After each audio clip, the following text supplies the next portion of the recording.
नमस्कार साथियों। मेरा नाम मल्लिकेश्वर है और मैं gold city apartment owners association के चुनाव में आपसे टीम संभव के लिए वोटिंग की अपील करता हूं। पर्सनली स्पीकिंग, मेरा 20 साल का आईटी का वर्क एक्स है। विवेकानंद युवा छात्र कुल आरएसएस और बीजेपी से मैं जुड़ा हुआ रहा हूं। हालांकि सोशल लाइफ स्टार्ट करने के पहले मैं दुनिया भर के मल्टीपल देशों में घूम चुका हूं। मेरे सोशल मीडिया प्रोफाइल पे सारी डिटेल्स पड़ी हुई हैं, देखने की कोई खास जरूरत नहीं है। US, UK, Australia, Singapore, Dubai, multiple countries जहाँ मैं हो चुका हूँ। हालांकि मेरे साथ एक घटना हुई। 2017 में मैं गोल्ड सिटी प्लॉट एट में शिफ्ट हो गया और मेरी वाइफ के हिसाब से ये हमारी लाइफ का सबसे घटिया मोमेंट था। इसके पहले हम सिर्फ और सिर्फ अपनी लाइफ एंजॉय कर रहे थे और उसके बाद मेरा सोशल स्ट्रगल स्टार्ट हुआ।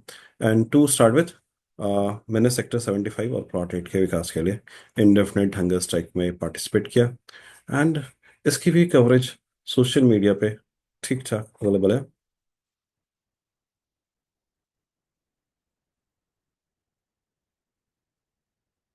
सरकार करेक्ट कर रही है तो अमाउंट 25 से 50 करोड़ तक जाएगा।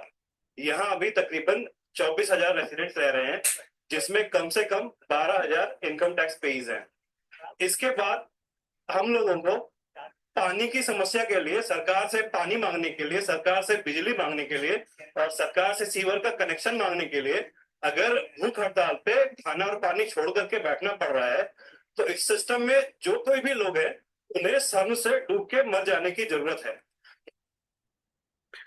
खैर, so that was glimpse of the indifferent hunger strike. खैर, काफिला आगे बढ़ा, चीज़ें काफ़ी इम्प्रूव हुई और 2022 के दिसंबर के आसपास 2023 में मुझे प्लॉट 8 एओए का प्रेसिडेंट सर्वसम्मति से बनाया गया। लोग कहते हैं कि उन 365 दिनों में मैं डेली 6 घंटे के आसपास सोशल वर्क में प्लॉट 8 में इन्वेस्ट कर रहा था। काफ़ी अच्छे परिणाम भी निकले। एडवांस कैंप की 95 लाख की वसूली हुई। 5 करोड़ से अधिक के कार्य बिल्डर ने प्लॉट एट के लिए किए। बाउंड्री में, बाजार में बाउंड्री वॉल बनी। 4 दिन जब लड़ाई हुई, बिजली काटी थी। 3 दिन के लिए पानी काटा था। एनजीटी रेरा में बाजार पे केसेस हुए, मार्केट पे केसेस हुए। 2024 में रजिस्ट्री के लिए अनिश्चितकालीन भूख हड़ताल की घोषणा करी। एंड आप में से मैक्सिमम की जानकारी में होगा, 144 लगी थी। दैट टाइम एओए का साथ नहीं मिला और 151 पे नॉन अवेलेबल वारंट इशू करके लोकल थाने से सेक्टर 49 एडीएम ऑफिस भेजा गया था। वहाँ से सेक्टर 39 मेडिकल हॉस्पिटल पे मेडिकल का करके मुझे डैसना जेल के लिए रवाना कर दिया गया था। हालांकि 5 किलोमीटर के डिस्टेंस पे वापसी भी हो गई थी। सोसाइटी के हर माइन्यूट काम की मेरे पास कंप्लीट जानकारी है। And this will be bit over confident. Corona कार्य, जिस टाइम में दुनिया कोरोना से डर कर अपने घरों में बैठे हुए थे, उस टाइम में मैं फूड डिस्ट्रीब्यूशन के साथ साथ वैक्सीनेशन वेव 2 में, जब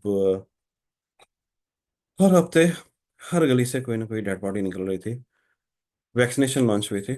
मैं सेक्टर 34 हॉस्पिटल में जाकर के अपने सीनियर सिटीजन्स को इनवाइट करता था कि आप झिझकें नहीं, डरे नहीं। मैं वहाँ आपकी मदद के लिए बैठा हुआ हूँ।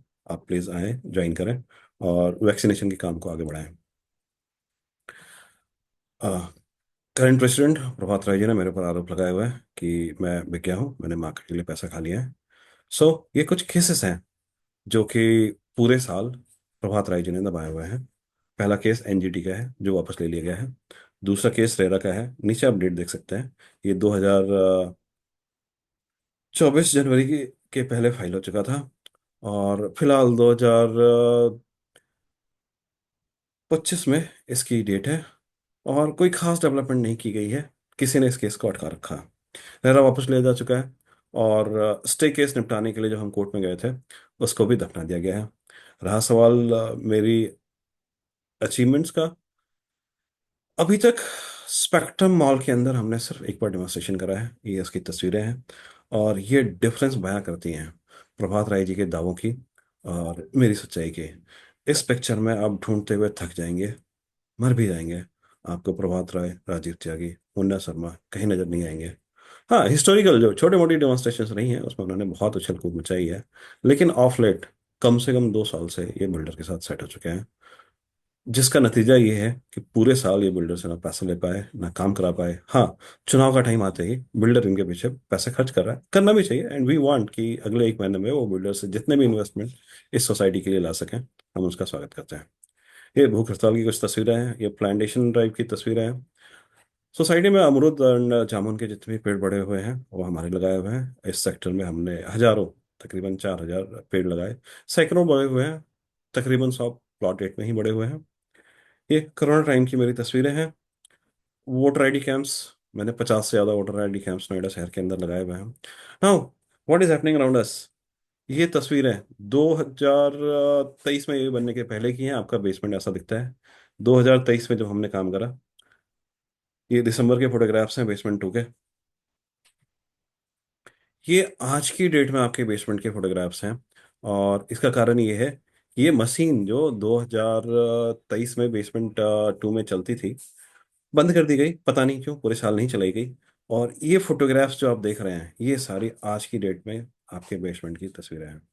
ये भूथा पिक्चर आप ही के बेसमेंट का है। हाँ, मैं ये वैसे उम्मीद रखता हूँ कि अगले 1 महीने में वो इसे थोड़ा सुधारेगा। पिंडी की तस्वीरें हैं।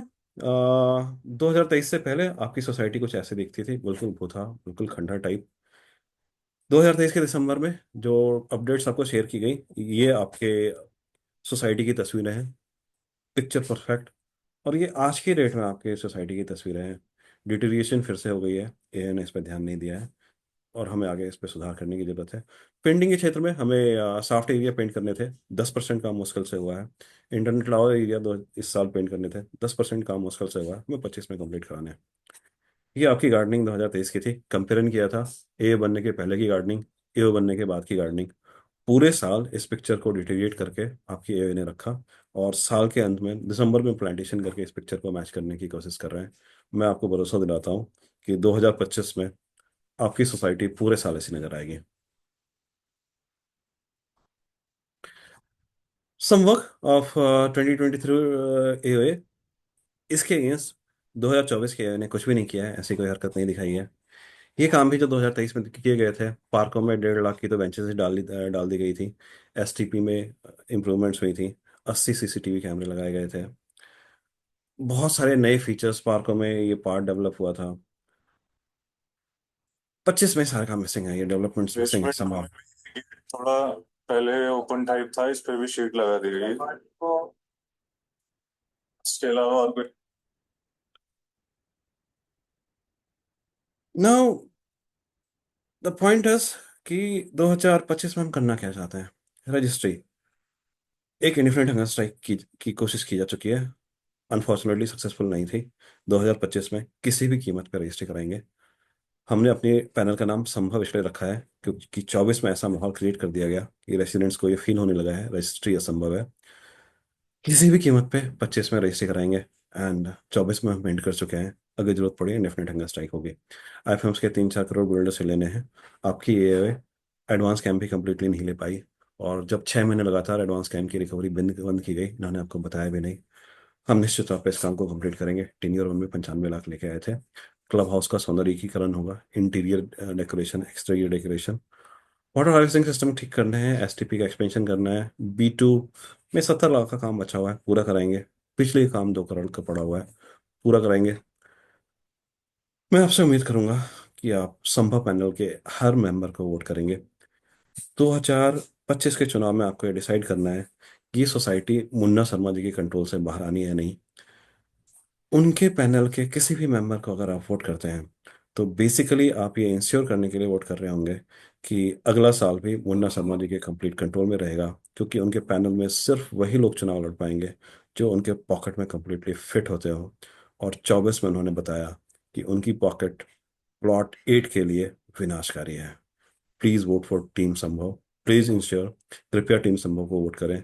कृपया इंश्योर करें कि शर्मा जी के पैनल को एक भी वोट ना देते हुए आप शर्मा जी का इस सोसाइटी पे कंट्रोल नकार रहे हैं, जो 2024 के लिए इस सोसाइटी के लिए विनाशकारी रहा है। धन्यवाद।